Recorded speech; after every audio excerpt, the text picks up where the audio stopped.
Okay, good morning, everyone. We'll wait a few minutes for a few more people to join.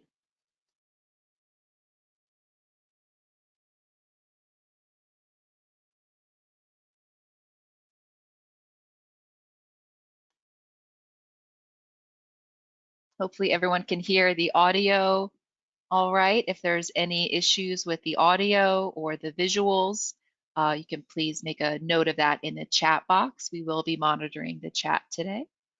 So welcome everyone who keeps coming in. We'll get started in just a moment.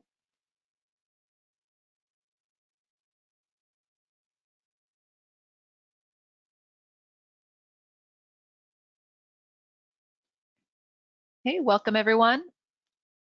Good morning and welcome to today's webinar on policies and procedures under the Uniform Guidance.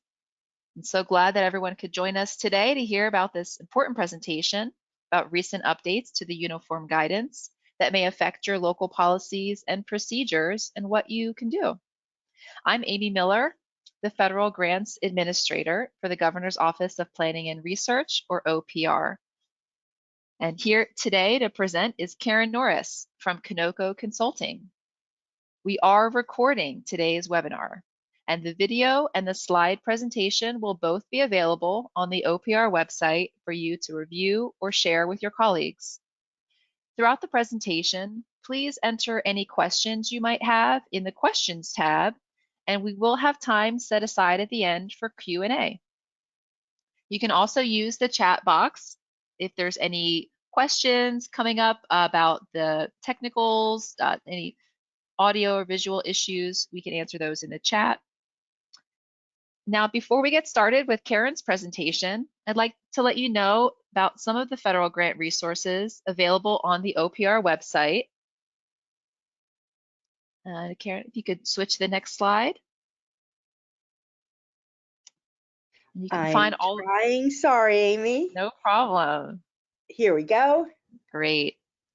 So here you can see a screenshot at the OPR's website. If you select under CEQA and State Clearinghouse, there's a link for federal assistance.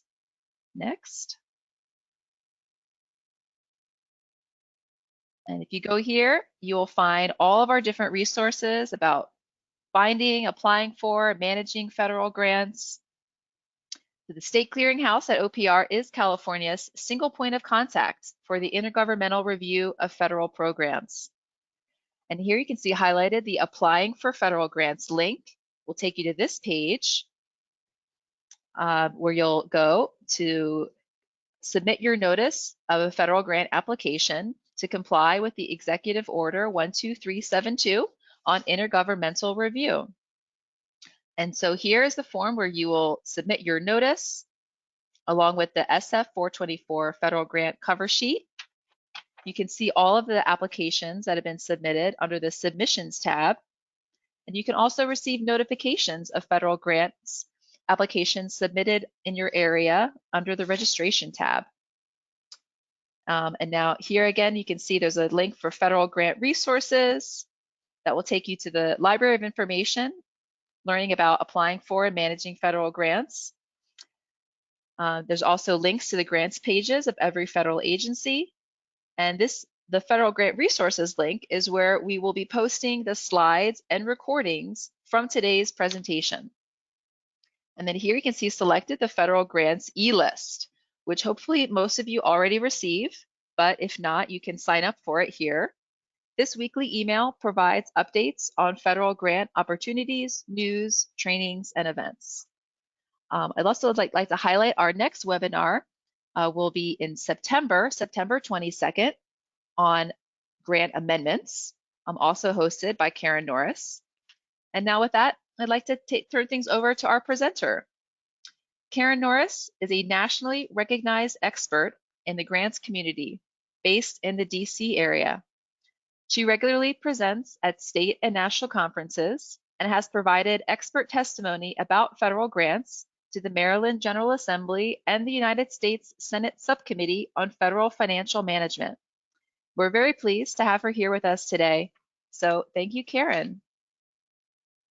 Thanks, Amy. Really appreciate the introduction. It's so nice to be here today, again, presenting for the Governor's Office of Planning and Research. So today we're going to talk about policies and procedures, which have had some changes under the revised uniform guidance. So we're going to look at what provisions in the uniform guidance require written policies and procedures. And we'll start there. And then we'll move on to, well, maybe there's some other areas that you might want to consider that may need some updates. Maybe there have been some changes in your own organization or you've implemented something new. And then the third bullet has to do with increasing skills about writing policies and procedures. And along with this webinar, I have provided a handout that if you look under the handout tab um, for the webinar today, you'll see a PDF of a template for writing a policy and a template for writing a procedure, along with a filled in example that you can use. And if you want to, you can download that and save it someplace convenient, like on your on your desktop, so you can get to it after the webinar is over, or you can actually print it out and use it to follow along when we're going through the slides about those templates.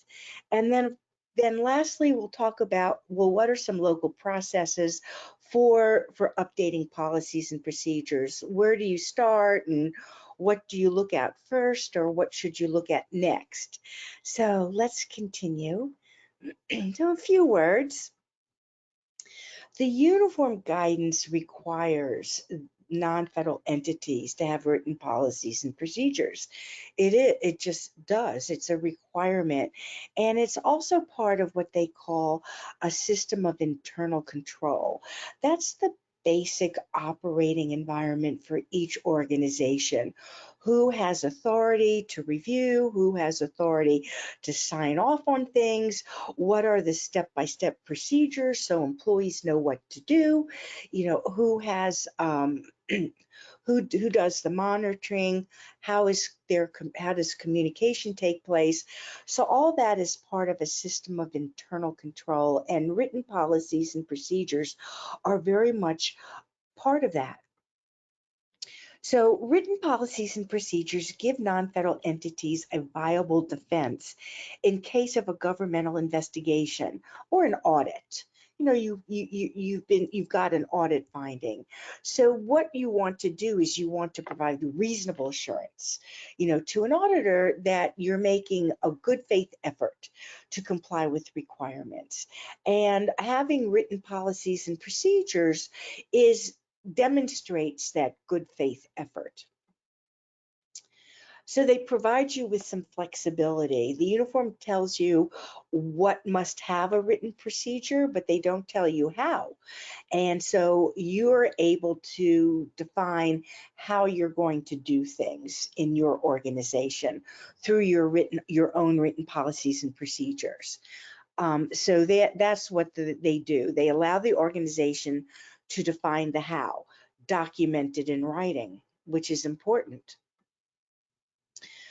Written policies and procedures are also one of the best ways to improve an organization's internal controls, which is what we just talked about, minimizing the likelihood of waste, fraud, and abuse. And it's also important for auditors when they come on site to provide an audit. So while many non-federal entities already have written policies and procedures in place, there are likely updates that need to be addressed for the uniform guidance, particularly since it's recently been revised, and there are some changes. So let's talk about the key provisions in the uniform guidance that require written policies and procedures. We'll start with that. So existing grant policies and procedures need review, and some of them will require updates. Some of them might be okay, they can remain as written. Some of them are old and they need to be retired or canceled, and some will be new to be created because of something new under the uniform guidance. So you want to identify the policies and procedures that are required by the uniform guidance, and that's a good place to start, and that's how we're starting this webinar. But we also want to review other existing local policies and procedures that might need some updates or changes as well. And then there may be some new policies and procedures that you might want to put into place. For example, if you're using the 10% de minimis rate for indirect costs. If you don't have a written policy that indicates you're going to be using that de minimis rate, you might consider creating a written policy and procedure. We're going to charge indirect costs to our federal awards, federally connected awards, federal via state awards, and we're going to use the 10% de minimis rate. And then you have that written documentation about what you're doing. So these are the particular provisions that are named in the uniform guidance: internal controls, travel, financial management, personnel, which would include your time and effort reporting, procurement is a big one, and report certification. And we're going to look at each one of these now in a little bit more detail. In the uniform guidance, the provision 200-303 describes the importance of internal controls, and it names two models of internal control: the COSO model, which is a nonprofit financial services company, very well respected, called the Council of Sponsoring Organizations, or COSO. And then you have the Government Accountability Office. That's the big federal auditor. You know, the GAO has a publication it's produced called the Green Book. And the COSO model and the Green Book really are the same model. There are 5 components of internal control and 17 principles. The difference between the two is that the COSO model was written by a nonprofit association, a financial services nonprofit, a non-federal entity. So the language is going to be a little bit more tailored to the non-federal audience. Where the GAO Green Book is a federal agency, a federal website, the language is going to be a little bit more targeted toward federal agencies. But other than that subtle difference, they both pretty much describe the same model of internal control. And if you're not familiar with internal control, if you're on the program side of things as opposed to the financial side, you can have a discussion with your internal auditors or financial folks so they can explain to you a little bit more. Well, what is this system of internal control? You know, and just know that having written policies and procedures is one of the principles. It's a good part of a system of internal control. So you're contributing to the strength of your organization when you have written policies and procedures. So there's a big focus in the uniform guidance on the importance of internal control, which is why I mention it. And that's the provision number if you want to look at that or share it with your financial folks. Internal control affects all policies and all procedures. It demonstrates how you provide good stewardship of federal funds. It indicates who are the responsible people who are going to review and approve, sign off on things. Are you following your internal protocols? It includes risk assessments and monitoring, among other things. So let's talk about travel. The provision for travel is 200.474. I always like to give my attendees the provision number so you can look up the source document, the source language, rather than just relying on my summary of the official provision. So travel costs may be charged as actual costs per diem, or a combination of the two. The important thing is that whatever you do, it needs to be consistent for the entire trip, and there needs to be receipts and supporting documents along with your written policy and procedure. So you may want to look at your own organization. How are we handling travel costs? Do we tell people to give us the actual travel costs? Do we have any constraints where you can't spend any more than this much money for mileage rate, no more than this much money for your subsistence, your meals, how many meals a day? Or are you doing a generic per diem rate? And then that should be committed to a written policy and procedure. Now, sometimes this one is a little bit difficult because sometimes they're competing priorities. And for example, the mileage rate, that's typical. You know, the local mileage rate may be different than the federal mileage rate. So if you're charging mileage to a federally connected grant, which one do you use? Do you use the local rate, or do you use the federal rate, or which one takes precedence? So again, is the local rate higher than the federal rate? Is the local rate lower than the federal rate? And the rule of thumb is to the best practice the most restrictive rate will apply. So if the federal travel mileage reimbursement is 58 cents a mile and the local mileage reimbursement is 45 cents a mile, you would charge the lower rate because it's more restrictive. And your written policy and procedure should include how you handle that when there's a difference under the federal grants. Also, something that's fairly new in travel are family-friendly policies, what they consider family-friendly policies, and that would include overnight dependent care.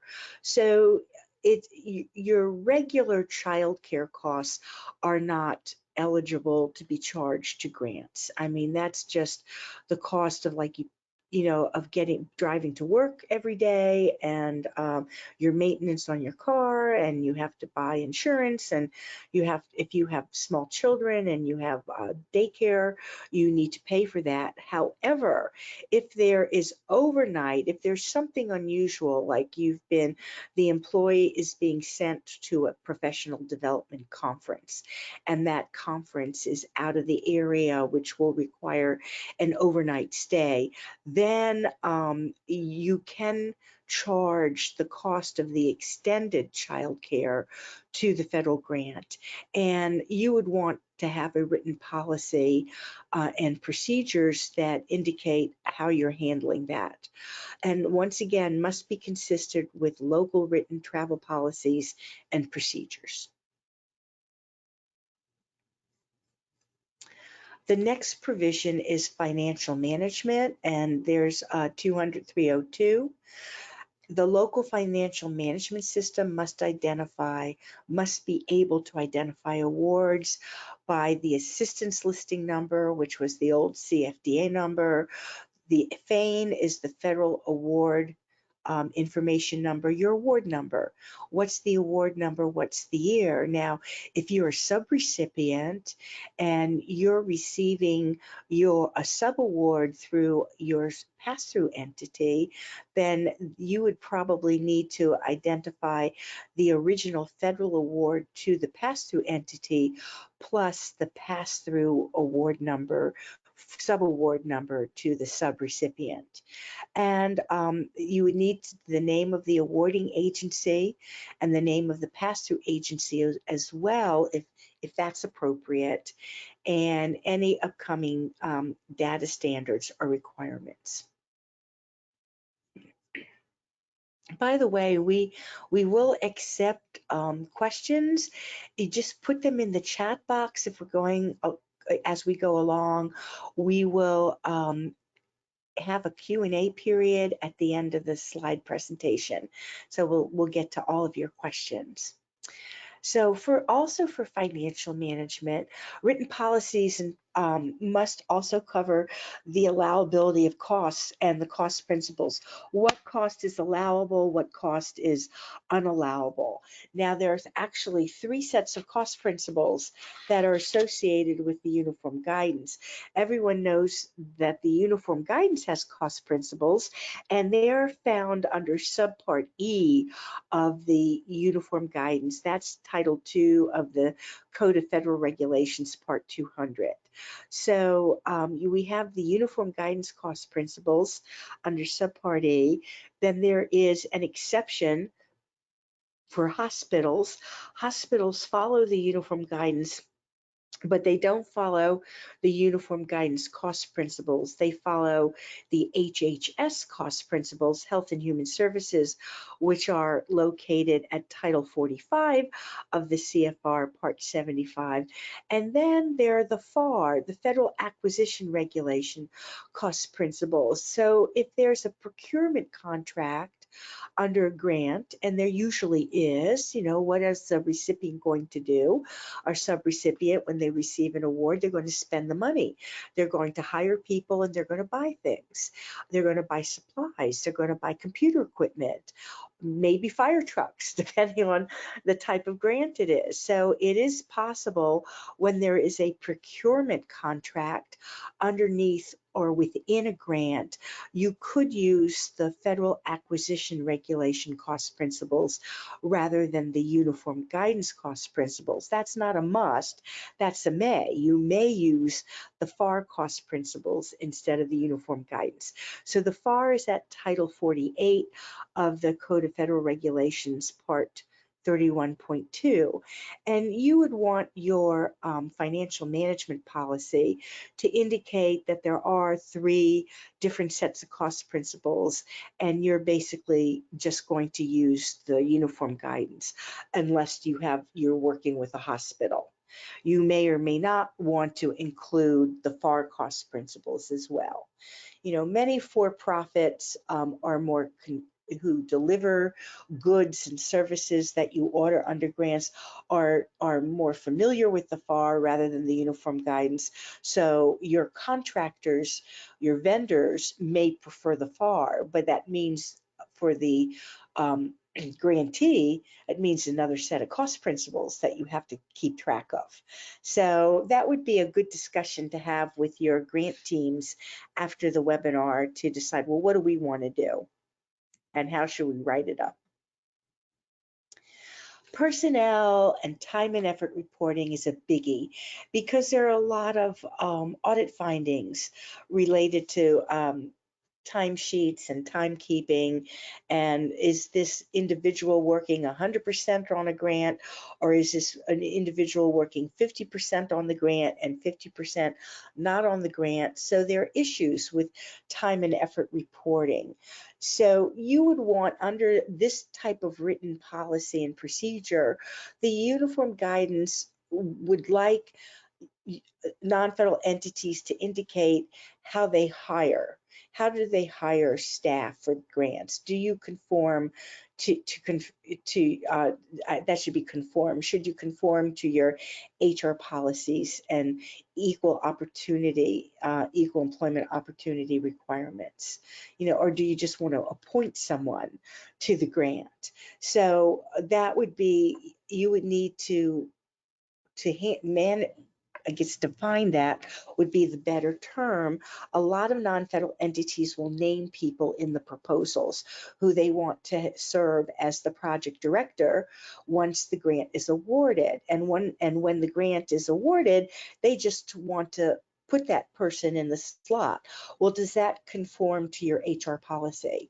Or do you have to, under equal opportunity, do you have to advertise that position anyway? So these are things that you would want to discuss in your organization, and then to have in your written policy and procedure how you're going to handle that.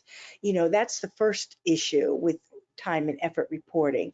Another one is this proportional issue, like does the person work 100% on the grant, or is the time shared among different grants or between grant and non-grant activities? So it's important to document 100% of time for each individual on a grant, whether it's 100% on the grant or 50% on the grant and 50% someplace else.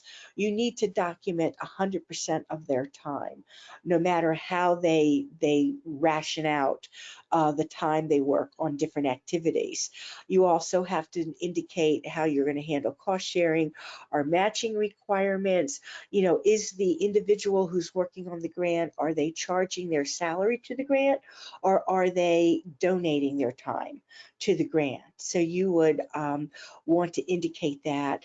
And then the uniform guidance gives you the option to keep track of time and effort reporting as hours or percentages. And I can tell you that many non-federal entities prefer percentages because it's so much easier. This person works 20% of the time on this grant. This person works 50% of the time. This person works 100% of their time on the grant. So non-federal entities tend to prefer percentages. Auditors like the hours. Auditors would much rather see, okay, this person works, you know, 40 hours a week on this grant, or this person works 20 hours a week on the grant. They prefer the hours. Whichever way you do it, it should be documented in a policy and procedure. Procurement is a big one as well, and there have been revisions to the procurement processes in the revised uniform guidance. So your existing written policies and procedures should be reviewed, and they should be updated with the changes. There are changes to the thresholds, the micro purchase threshold, and the simplified acquisition threshold. There are changes because now they are included a preference for Buy American, and so there are different updates in the revised procurement provisions in the uniform guidance that you would want to capture in your written policies and procedures. So we mentioned the new Buy American procedure. We have this free and open competition.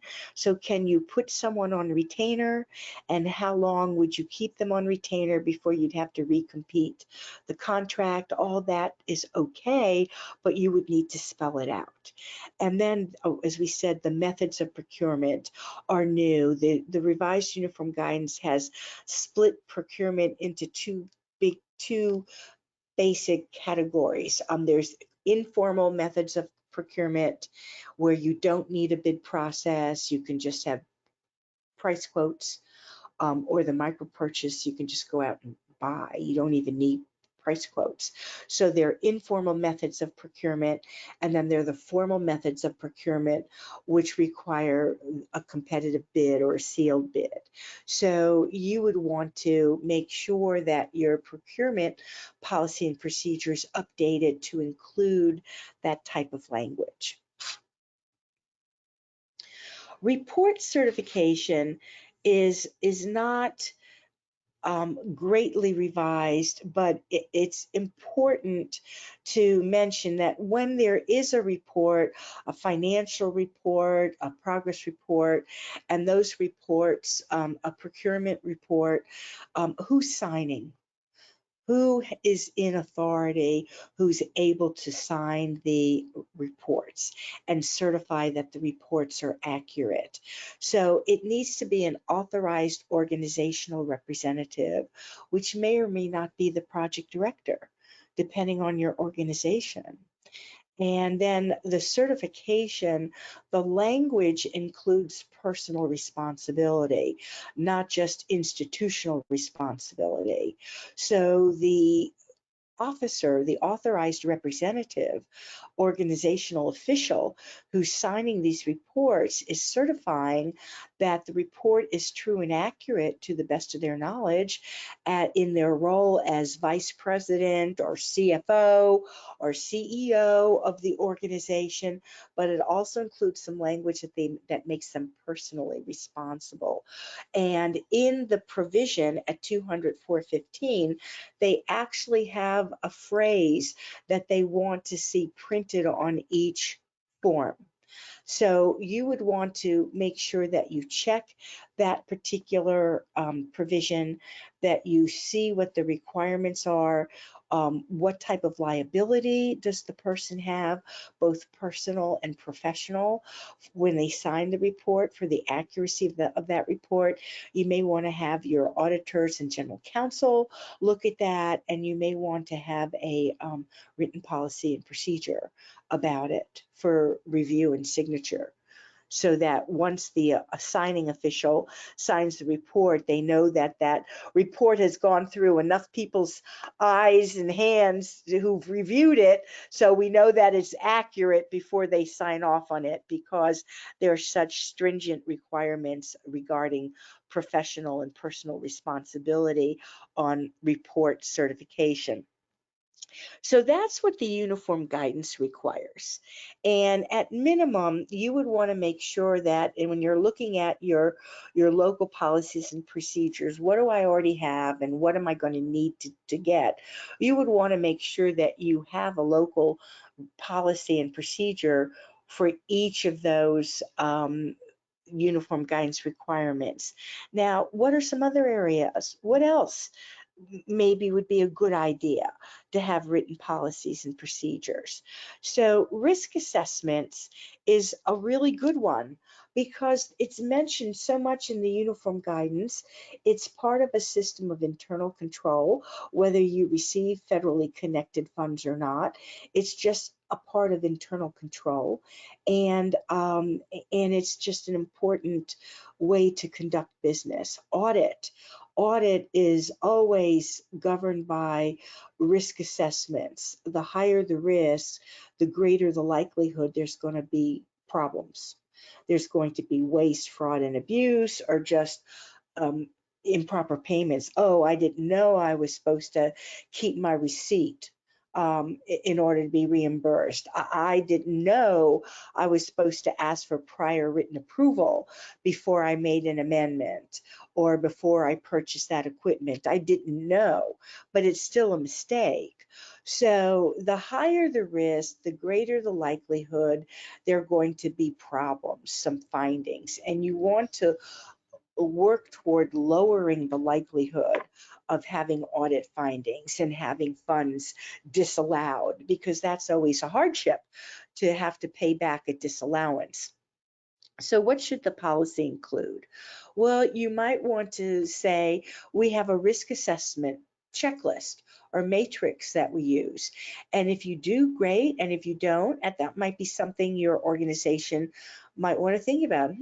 Should we have a risk assessment checklist or matrix that everybody should be following to help us?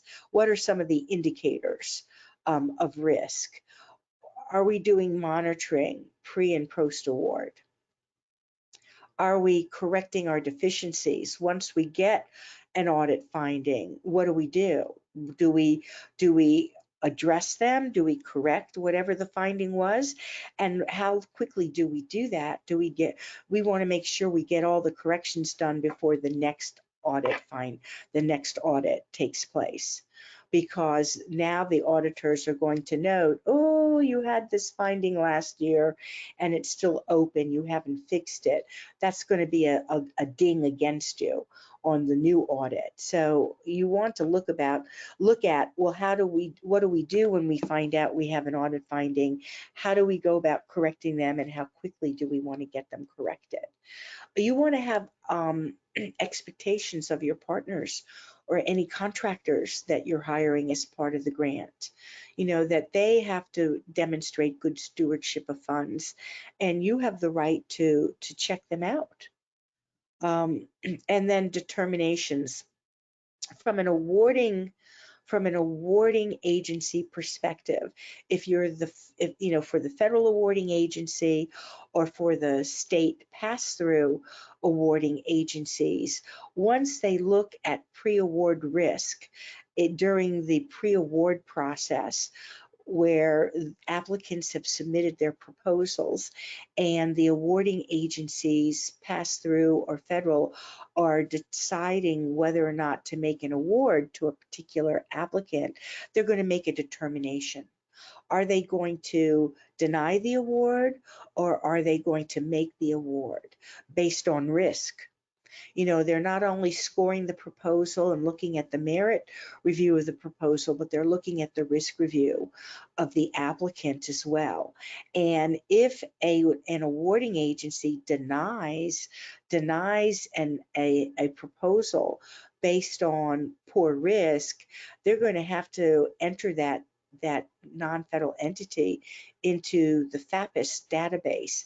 And FAPIS is the Federal Awardee Performance Integrity Information System. I had an attendee once who said, "Oh, that's the naughty database." And really, that is, you do not want to be in that database. That is a database of non-federal entities who have gotten into trouble with their federal awards. They've either had an award terminated, or they had poor financial management, or they had an award denied based on, oh, they're too risky. For whatever reason, they've gotten into trouble. They've been entered into that FAPIS database. You don't want to be in that database. So well, first of all, there's several provisions in the uniform guidance. 200-205 is the pre-award risk assessment, and 207, which is now actually 205 is now 206 because with the revision, and 207 is now 208. 212 is still the same. Appendix 12 is still the same. Those are different kinds of issues having to do with risk. 208, 207, 208, depending upon which version of the uniform guidance you're looking at, is going to be about specific conditions. Ooh, this non-federal entity is a high-risk non-federal entity, so we're going to make this recipient report monthly rather than quarterly. So that would be specific conditions. And 212 or 213 is the determination. Are we going to deny the application based on risk? So risk is really important, so important. It's mentioned in so many places in the uniform guidance. If you don't have a written local policy or procedure that addresses risk, something like, well, we self-monitor, and if we see a problem, we are very quick to correct it. We follow good financial procedures. We have good sign-offs. The right people are reviewing reports and signing off. If you don't have a policy that has to do with risk, it would be a consideration to have one, and then that would give an auditor reasonable assurance that you're aware of the issue of risk. So that's a good one. Payment is an important one, and it has to do with the cash management and Improvement Act. So if you're the awarding agency, like the pass-through entity, you would want to have a policy that would include, oh, when we receive requests for reimbursement, we minimize the time between receiving that fund request and actually making the disbursement. We're going to have strict requirements for advance payments. If one of our subrecipients wants an advance payment, they can't be high risk. They have to have clean audits. They have to have corrected all the deficiencies or all the findings from the prior audit. So you might want to have some definitions in there when you would consider allowing an advance payment, and then what is accountability? What do you ask for as written documentation for the payment requests? Financial and program reporting are very important. important because as recipients or subrecipients, we're asked to report all the time on the progress being made, both financially and programmatically in the grant. So we're looking for any upcoming changes to your financial and progress report formats. Now there is a transition from the DUNS number to a new unique entity identifier number. And for those of you who have not heard of that, every non-federal entity is going to be incrementally assigned a new number to replace the DUNS number. And that process is going to occur when you renew your registrations in sam.gov. Once all non-federal entities have received their new UEI number, the new UEI number will go live in April of 2022. We're still using the DUNS number, but be aware that there's an upcoming change. Well, that DUNS number is on every single report. The DUNS number is required to apply in grants.gov. It's probably required in other internal reports. So that's a really big change to keep track of. And again, the big date for the changeover is anticipated to be next year in April 2022, which will be here before we know it. So you might want to update your financial and program reporting and your report formats. You also want to look for any upcoming standard data elements for grant reporting. So the GREAT Act was passed in December of 2019, and it's currently in pilot stage for the first 3 years. So in 2022, there is a group, an identified committee that's looking at grant reports. And they're going to identify some standard data elements. So we're wondering if there's going to be a new grant report format as a result of this. The GREAT Act, the GR in the GREAT Act stands for grant reporting. So that would be something to look for and to monitor, and just one piece of the puzzle for a revised policy. Closeout has some new requirements in the uniform guidance, and Closeout begins now at the end of the period of performance, at the end date of the grant. It no longer waits for the receipt of final reports. So awarding agencies are able to close now with the information that they have available rather than with the final report. And if they're able to close, if they have to close with the information available, they're required to report the recipient or the subrecipient to that FAPIS database. It's very aggressive language, as a material failure to comply with the award terms and conditions. And again, no one wants to be entered into FAPIS. So Closeout might be worth some time, if you haven't already done so, to review that revised provision in the uniform guidance and then look at it within the context of, ooh, do we need to have something written in our written local policies and procedures that give everyone a heads up how Closeout should be handled? Because we don't want to be entered into FAPIS. We've got to get our reports submitted on time, because if they're late, the awarding agencies don't have to wait for them anymore. So that's a big change, and that might be something that you'd want to have a policy on. Prior approvals is one that people always forget. There's a list of 20 sometimes in the uniform guidance under provision 200-407. It's just a simple list, and it's a list whenever prior approval is necessary. So you may want to look at that and provide technical assistance, or just to have communication within your own organization. Golly, we need to get prior approval before we can buy equipment, even if it's in the budget. Even if it's in the approved budget, prior approval is still necessary for equipment purchases, your fire trucks, your cars, your computer equipment. Prior approval is necessary. Prior approval is necessary for a budget amendment.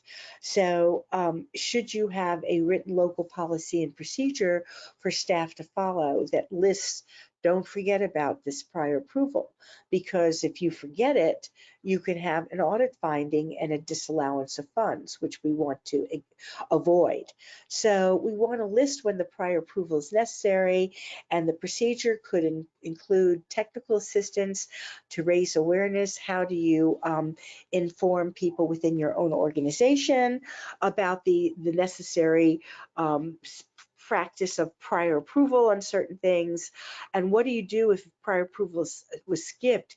Can you ask for a retroactive approval? And you can, in some cases, if you skip it, and you catch that, you realize that you've skipped it. Let's say equipment, that's a big one that people forget about. Even if equipment is in your approved budget, you still have to ask prior approval before purchasing. And if you just went ahead and purchased the equipment and then realized, oh, we forgot to ask prior approval and we already bought it, you can ask for retroactive approval. And oftentimes it can be given. And then if you have that written documentation on the books, it saves you from an audit finding and a disallowance of funds. So prior approval would be important to think about and decide whether that would merit, is it important enough to merit a written local policy and procedure? Indirect costs has a lot of audit findings. It's a complicated topic. There are the provisions in the uniform guidance. And of course, you might want to talk about, well, do I have a negotiated rate or are we using the de minimis rate? And if I'm the pass-through entity, what are my responsibilities now for negotiating the indirect cost rate with my subrecipients or allowing them to use the de minimis rate? So this would be a good provision, a good topic to consider having a written local policy and procedure. Cooperative audit resolution at 200-513 in the uniform guidance is an alternative to address audit disputes. You know, an auditor will have a finding, the finding will have a disallowance of funds. The recipient or subrecipient, whoever is the auditee, is not going to be happy with that finding, is not going to want to pay back the disallowance of funds, and will appeal or dispute it. So a policy could include, well, what's the timeline for completing audit findings? You know, don't disallow our funds until we complete this timeline, until we have an opportunity to address the audit finding. And then the cooperative audit resolution would be a signed agreement between the awarding agency and the auditee, the recipient or the subrecipient. Look, we got an audit finding, we'll fix it, give us time to fix it. And the agreement is usually a compromise where the awarding agency has the authority, has the right to reduce the disallowance. Listen, it's important to us that you fix this finding, not argue about the amount of the disallowance. So we're going to go ahead and compromise, and we're going to reduce the disallowance if you promise that you're going to fix the finding, because that's what's most important. And we don't want to see that finding recur in future years. We want you to fix your policies and procedures. So if you don't know about cooperative audit resolution, it might be a good thing to learn about. It might be good to have a written policy and procedure, because you can ask to have a disallowance reduced. You know, instead of just knocking heads and disputing the finding itself. Well, okay, we'll fix the finding, but it's the amount of money that we have to pay back is what's killing us. How about some relief? So there are a couple really good publications from the Association of Governmental Accountants, and there's the link to the website about this COROI, that's the Cooperative Audit Resolution, and I forgot what the O and the I stand for, but there are a couple of guides on their website, and that might be something to look at and consider having a written local policy and procedure so you have the right to ask for it. Disallowances are never any fun. Okay, so now let's get to the main event. How do we write a policy and how do we write a procedure? So a policy, let's first understand the difference between what a policy and what a procedure is, because they are different and two different sets of people write them. So a policy is pretty much going to be written by your top leadership of of your organization. It's broadly stated guidance. It's a guiding principle. It's developed by leadership. The board of directors would be involved in setting the policy, or certainly the board will approve a policy. All policies are approved by the board. They're approved by the top leadership of the organization. And it's usually meant for very long-term goals. So that's a policy. So let's give an example of a policy, and I've picked a very simple topic, payments and drawdowns.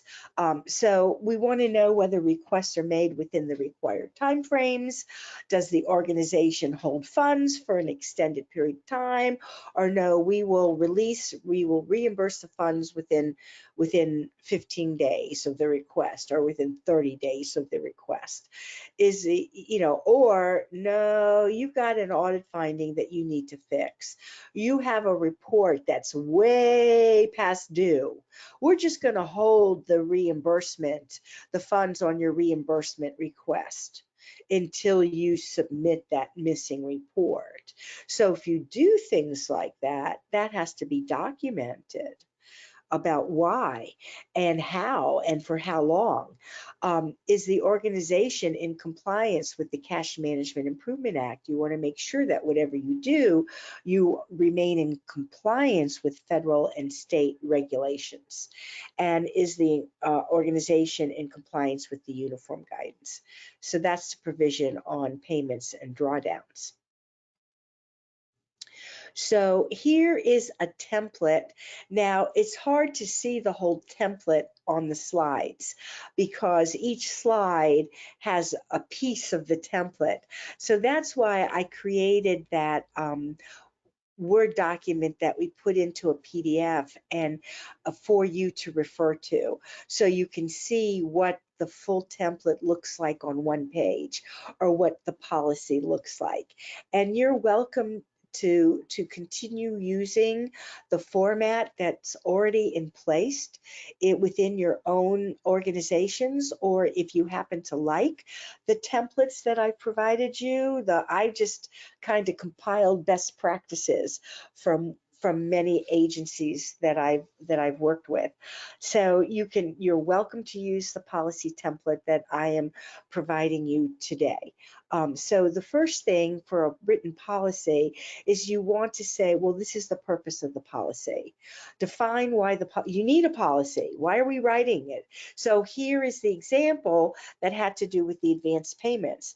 We're going to provide better management and use of funds and to comply with federal requirements. And that justification for having a written policy can be used for any number of financially related policies. Go ahead and use it if it's helpful. So number two is the policy itself. The policy is a broad statement or description of the policy. For example, the organization will minimize the time frame between an advance payment or drawdown request and meeting the payment obligations. The organization will make drawdowns within the time frames that eliminate excessive holding times of federal funds, unless you're holding them on purpose because there's a specific condition, because you're dealing with a high risk grantee. And then you need to define that.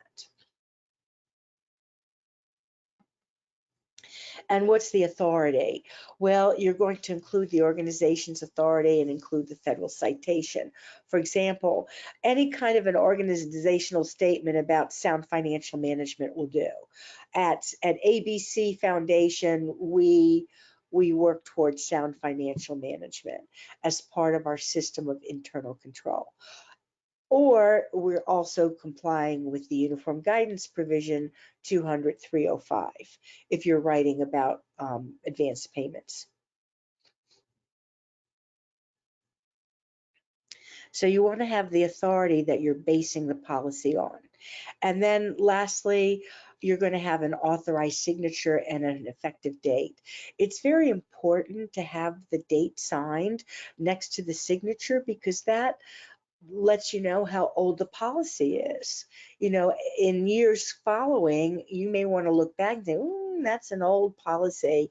The uniform guidance, that policy was written before the uniform guidance was revised. Now the uniform guidance is revised.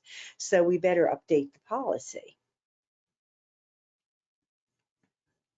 Procedures, on the other hand, are step-by-step instructions. Policies are very broadly written. They're prepared by the leadership. Procedures are going to be prepared by your management team. And they're going to be start and end points. They're desk instructions. They're work instructions. This is how you do your advance payment. This is how you handle a travel policy, a travel request of funds. And of course, the procedure is going to require approvals. Who's going to sign off on the request by the employees? So using our same example for advanced payments, the step-by-step instructions could include a whole bunch of stuff. And you can see I'm relying on like the who, what, where, when, why, and how much. Those are typically, what is answered with a written procedure. Who's initiating the advanced payment? Well, the recipient or the subrecipient is going to ask to be reimbursed, and who is authorized to ask for the reimbursement request or the advance payment, and who is authorized to approve it, who performs the procedure, what is needed to support the request, what type of justification. I'm a low risk grantee. I'm not on a high risk list. We provide good stewardship of funds. We can handle advance payments. We'll use the money appropriately. When would a request be appropriate? Well, you don't need advance payment for that. Just submit a cost reimbursement like everybody else. When would a request be inappropriate? When is analysis needed regarding cash? When should the request be made? Within how much time after the request is received? And then when is a response expected? So these are all kinds of questions that can be thought of when writing the policy, the procedure.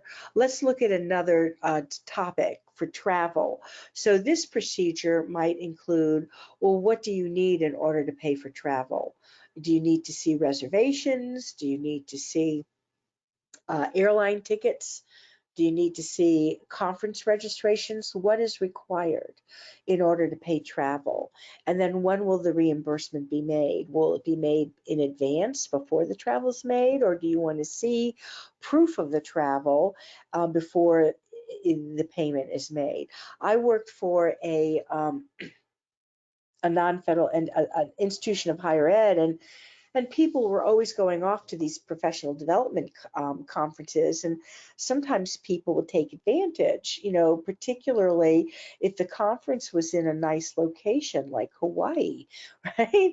So they would use the grant funds to pay for their airline ticket and to pay for a conference which they never attended, and they would go off and have a little vacation on the nickel of the grant. And so this one institution of higher ed that I worked with actually wanted to see the registration papers. They wanted you to, I had to submit my name tag.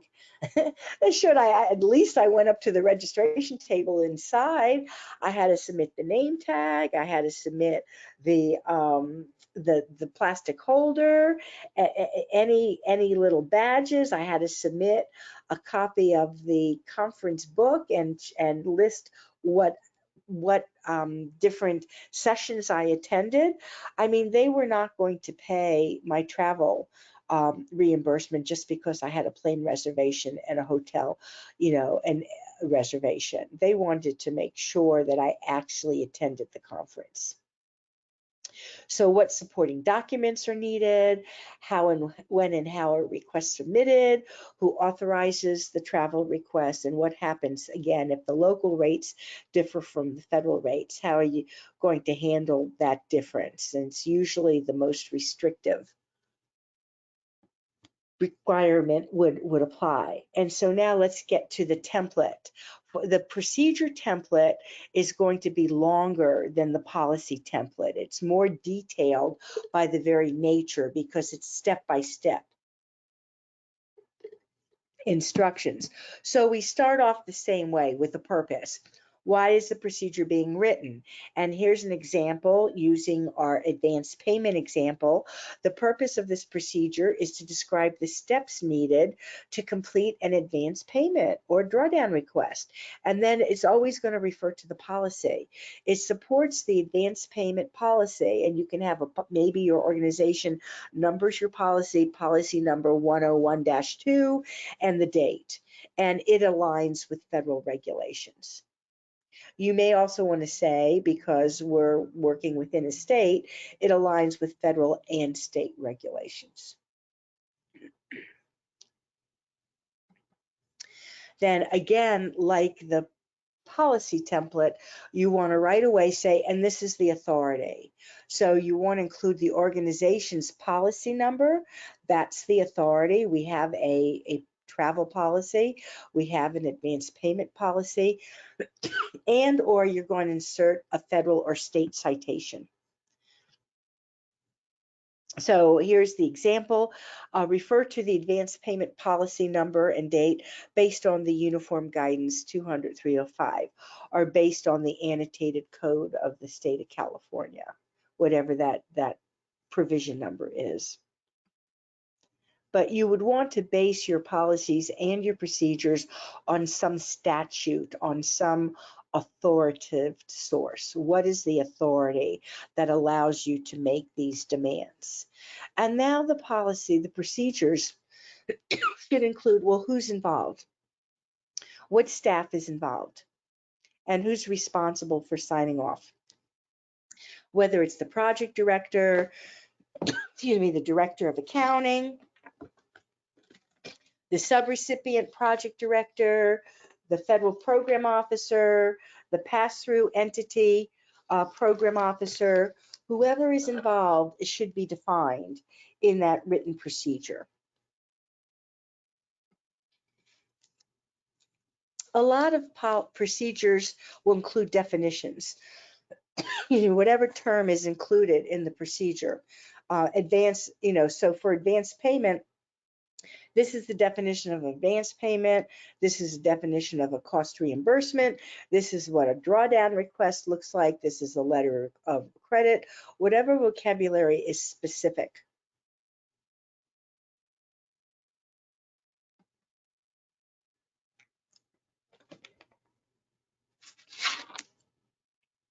Then you get to the procedure. What are the step-by-step instructions for staff? The project director will notify the director of accounting that a subrecipient requests an advance payment. The director of accounting will verify that the subrecipient is eligible for advance payment, that we will conduct a risk assessment so we know they're a low risk grantee, and will obtain prior approval from the federal agency. Then after the federal approval, da da da da da da da. And so that will, you want to provide these step-by-step instructions. What about reports? Are reports required? Maybe they are, maybe they aren't. When are they due? Or do they have to include certain data elements like the award number, the subaward number, the name of the federal agency, the name of the project?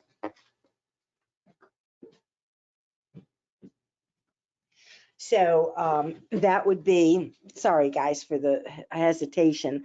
A report may or may not be applicable. So if it is, you would say so, or a report is not applicable for this procedure, or a quarter report is required to correlate the expenditure of funds and performance outcomes associated with the advance payment. Then you have supersession or replacement or cancellation. Is this policy a replacement procedure for something that was before, or is it brand new? This advance payment procedure updates and replaces the prior procedure and have the name, the number, dated to incorporate the changes that resulted from the uniform guidance effective December 26, 2014, and now updated with the new date.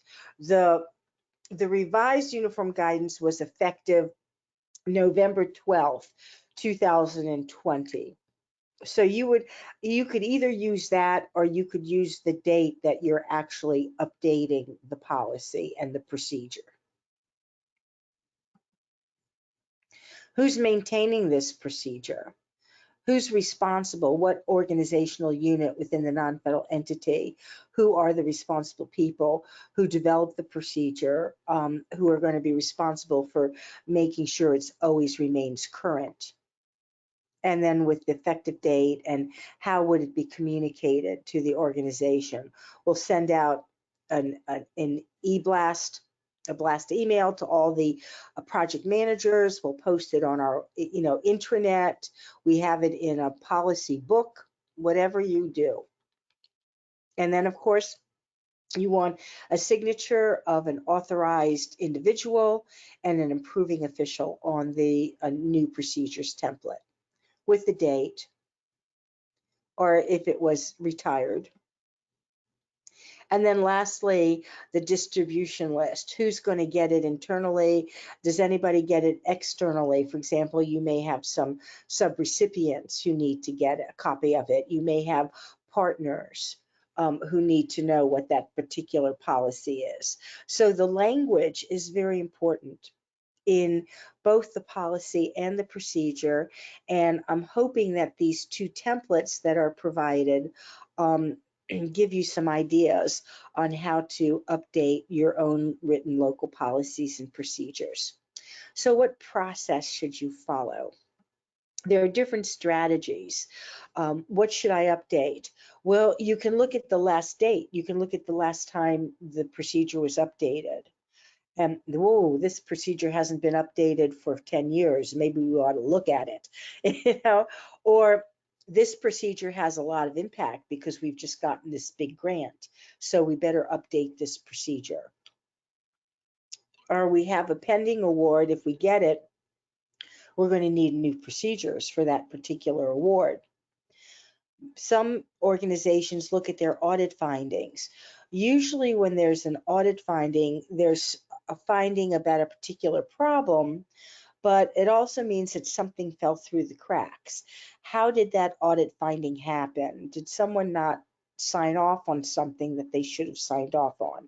So some organizations will look at their audit findings and use that to help inform their decision making, whether maybe we need to make a clearer policy and procedure about this so we don't get a repeat audit finding in the future. Sometimes there are changes in staff. Has your chief financial officer retired? Do you have a new chief financial officer that you need to refer to in all the procedures? Or anything that's new, like the uniform guidance has some new citation numbers, so you want to remove the old ones. Some people will look, maybe they need this done by a specific date. Sometimes there are new legal responsibilities. Sometimes the funding agency has a requirement. And of course, for this particular presentation, there's been a change in federal regulations. The uniform guidance has been revised, and that's going to necessitate changes in your local policies and procedures because some of the provisions have changed. There may be changes in state or local regulations that you need to incorporate in your local policies and procedures, or you might have some changes internally. So what are some steps to consider? You're going to identify the need for the policy and procedure. You're going to determine if it's a new policy procedure, an update, or cancellation. You're going to determine whether it's just this really has to be a major rewrite, or maybe it's just a minor change, like changing the name of a new CFO who's signing off on things. Some non-federal entities will use a schedule for updates or revisions. We want to make sure that we review at least a third of our written policies and procedures every year, for example. You would draft the policy or the procedure, you'd review it, it would go for review. When you submit it to your supervisory folks, it would be approved and signed, and then you would distribute it. It's no good having a revised policy and procedure. It could be the best written policy and procedures imagined. If nobody knows about it, it's not going to be effective. So distribution is important. So these other considerations would be you need to communicate. You need to let people know when you have a new or updated policy or procedure. You need to be able to train your staff so they know what to do. And then what are your instructions for filing? Are you filing it in a hard copy, in a handbook? Are you filing it digitally on your website? Who has access to that? What are some website postings that would be important? So in summary, it's really important to have written policies and procedures. It's required to demonstrate your stewardship of federal funds. They're a part of a system of internal control. They help you address audit findings, and they help you maintain your currency. They help you keep up to date with regulations, particularly if the regulations have gone through some kind of a revision. So with that, that brings us to the end of the presentation. I hope it was informative. Amy, do we have any questions in Q&A? Great, thank you, Karen. I do not see any that have come up so far, so please, if anything pops up you'd like to have a question about or you'd like to hear a little bit more information on, please enter that in the questions tab. Well, I have a question, Karen. Yeah. When would you say that you would use a policy versus a procedure for that template? Yeah, well, you need both. They go together, and the policy is going to provide the overall guiding principle. And the policy, again, they're written by different sets of people within an organization. The policy is going to come from your leadership, from your board, and it provides, and it basically sets the tone for the organization. But these policies are going to be written very broadly. Now, the staff who are actually working to deliver the program, they need more help. They need some step-by-step instructions.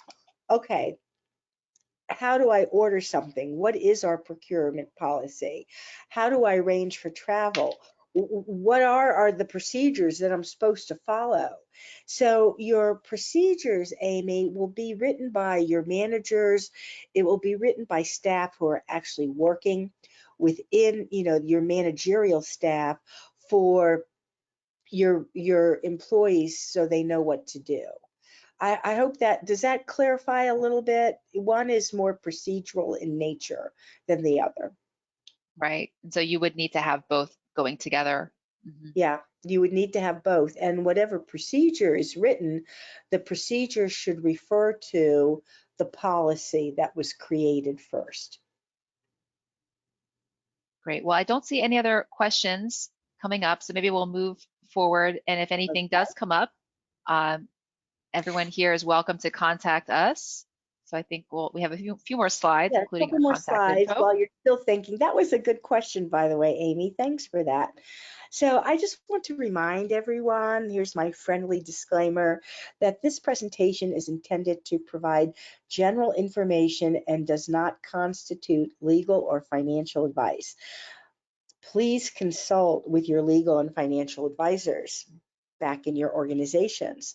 I hope, however, I really do sincerely hope that the information that we gave you in this webinar helps provide some insights as you further pursue your work in the grant community. Or you could take the topic and the provision number and share it with your legal or your financial advisors and say, well, what do you think about this?